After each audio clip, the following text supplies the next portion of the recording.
Welcome everybody, my name is Aaron and I like conquering books. Now welcome to this new series of videos that I like calling series planning or something like that. Name's not final just yet.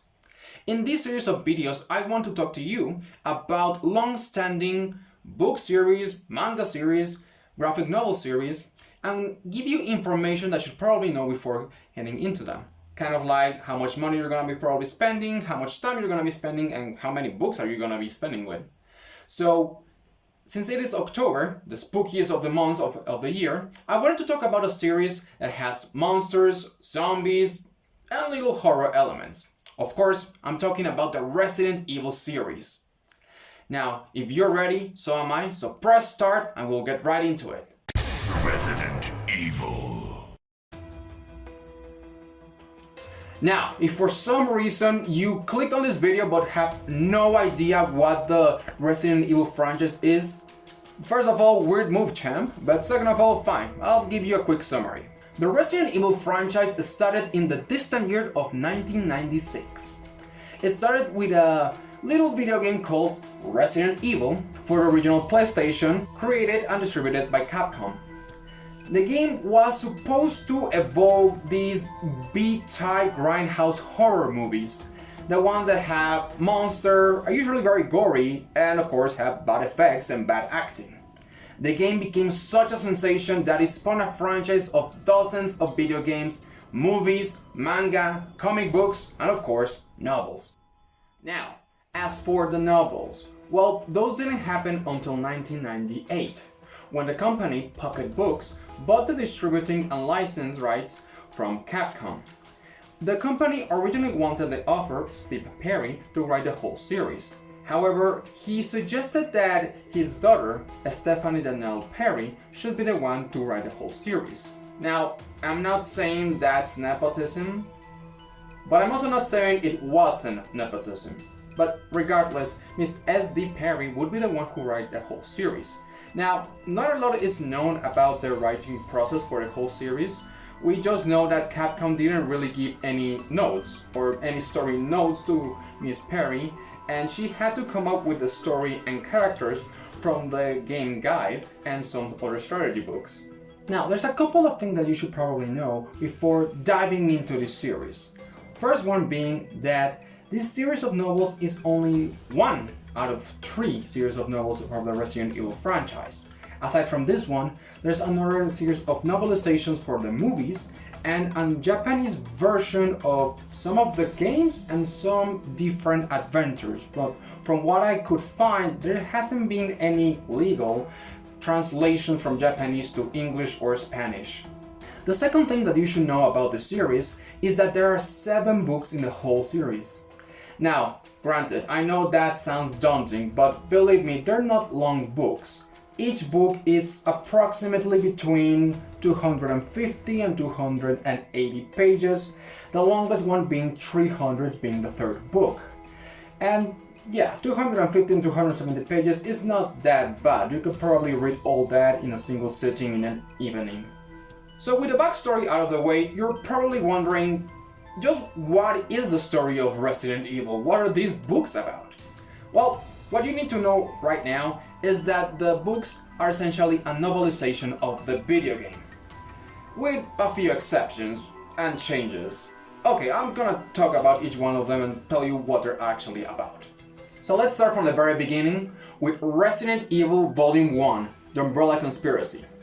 Now, I have the Spanish version of the books, but I'll put an image of the English version so nobody gets lost. Essentially, this first book covers the story of the original Resident Evil game, in which there's been a string of grisly murders in the quiet town of Raccoon City.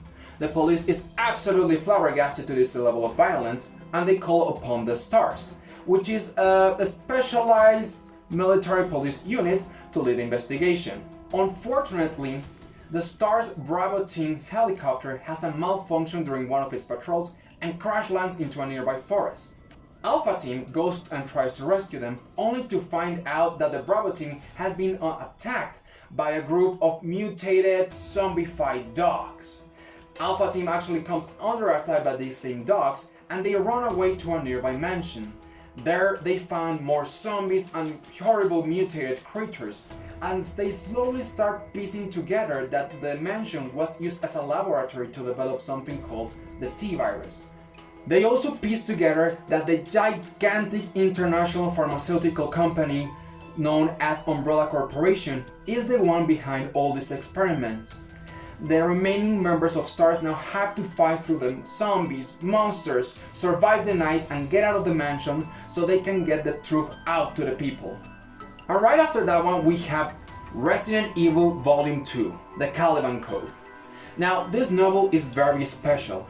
This is one of the few novels that is not actually based on any of the games. This is a completely original plot. Now, we don't know if it was Capcom or Miss Perry the one who came up with this plot. Probably a little bit of both, but we will probably never know the truth. The story for this novel picks up almost immediately in the aftermath of the first novel. The surviving STARS members give their reports to the police department only for them to be suspended from the investigation and suspended from the STARS. Now, this is kind of expected since they were telling stories about zombies and a virus created by Umbrella.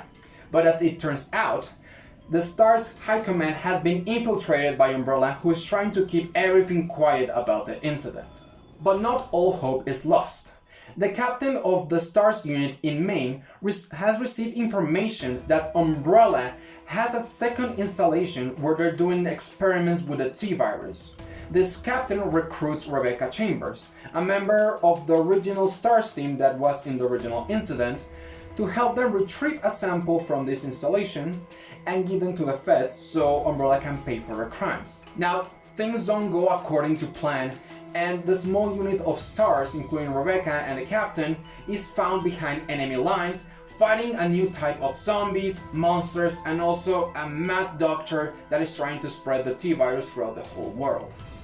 From there, we go to Resident Evil Volume 3, The City of the Dead. Now, we go back into these books being novelization of the games. In this case, this one follows the exact same story of Resident Evil 2. We follow rookie cop Leon S. Kennedy, who just made his way to Raccoon City for his first day at the Force. However, he comes to find out that Raccoon City has been overwhelmed by the T-virus and everybody has been turned into a zombie. He also meets fellow survivor Claire Redfield. Together, Leon and Claire make their way to the police station where they find more zombies, creatures, survivors, where they have to fight, save, and rescue if they want to survive the night. From there, we move to Resident Evil Volume 4, Underworld. Now, this is the second and last example of a novel that is completely original. It is not based on any games, it is a completely new and original plot. In this novel, we follow Leon, Claire, and the survivors from the Caliban Cove incident as they're trying to make their way to Umbrella's European offices, trying to get more information and trying to finally stop them. However, on their way there, they receive information that Umbrella has another facility where they're doing other type of experiments. They make their way to the facility and, as you would expect, things go wrong and they find themselves trapped in the facility fighting a bunch of zombies, monsters, and of course, a person who has gone crazy from all the power. From there, we go to Resident Evil Volume 5, Nemesis. In this one, we go back to the novelization of the video games. Here, we follow the exact same story as the game Resident Evil Nemesis, the third one in the series. In the story, we follow Jill Valentine, one of the STARS members from the original incident in the first book, that she's still trapped in Raccoon City during the whole zombie apocalypse. Things got even worse as Umbrella has sent in a mutated monster called Nemesis, who is hunting down all the remaining STARS members, trying to silence them for good. Now Jill not only has to fight zombies and monsters in order to get out of the city, she also has to deal with this behemoth who is armed to the teeth and unbent in his mission to killing her. Then we move on to Resident Evil Volume 6, Code Veronica. Again, the story of this one is completely based on the video game Resident Evil Code Veronica, in which we follow Claire Redfield, who has been apprehended by Umbrella after she broke into the Umbrella's European offices. She is sent into a remote island where, lo and behold, there's an escape from the T-virus and everybody turns into a zombie or a mutated creature. A guard lets Claire out, and she joins forces with another convict called Steve.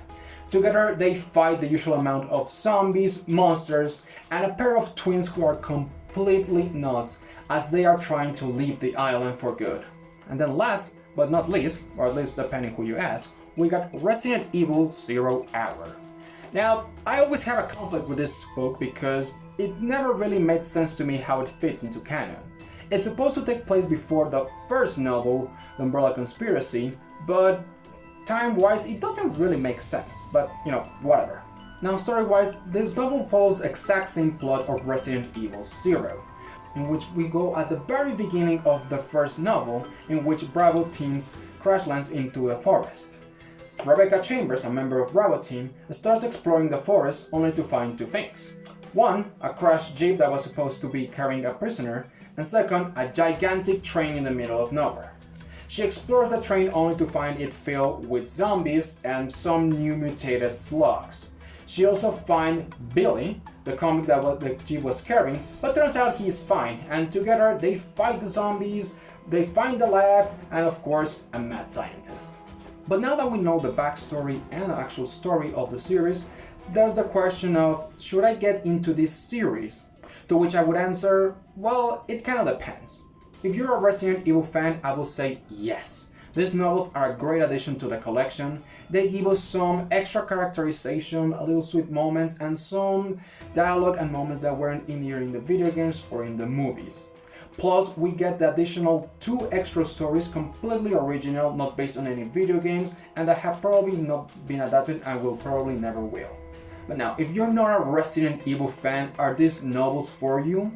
Well, if you like zombies, you like action, a little bit of horror, a little bit of cheesiness, a little bit of one-liners, then I would say yes. Again, this franchise is meant to evoke those B-horror movies grindhouse from the 80s and 70s.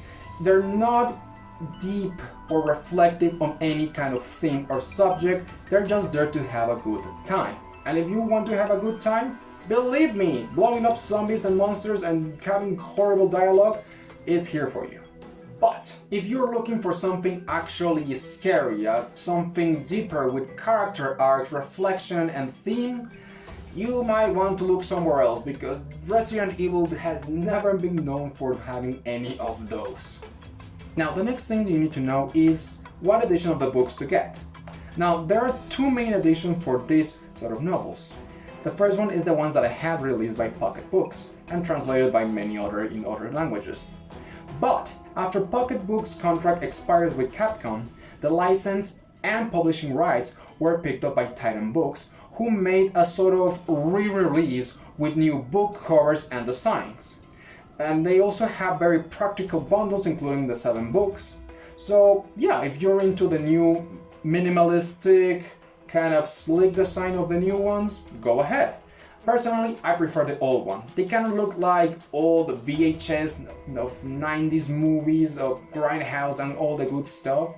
And they have a certain charm that I don't find in the new ones. And that's pretty much all you need to know about the Resident Evil series. 7 books sounds daunting, but reading 100 pages a day, you'll probably finish the whole series in like 2 weeks. Again, they're not the deepest book out there. They're not reflective, they're not life-changing, but they're there just to have a good time. Kind of like a bad movie you kind of make fun of, that has too much action and cheesy lines, but you find it charming. So if you decide to take on this series, I can only wish you good luck and good hunting. If this is not exactly your thing, don't you worry. Give it a like and a subscribe to this channel and you'll get a notification on when we'll be talking about the next series, so maybe that will be more of your taste. Other than that, my name is Aaron, I like conquering books, and I'll be seeing you next time.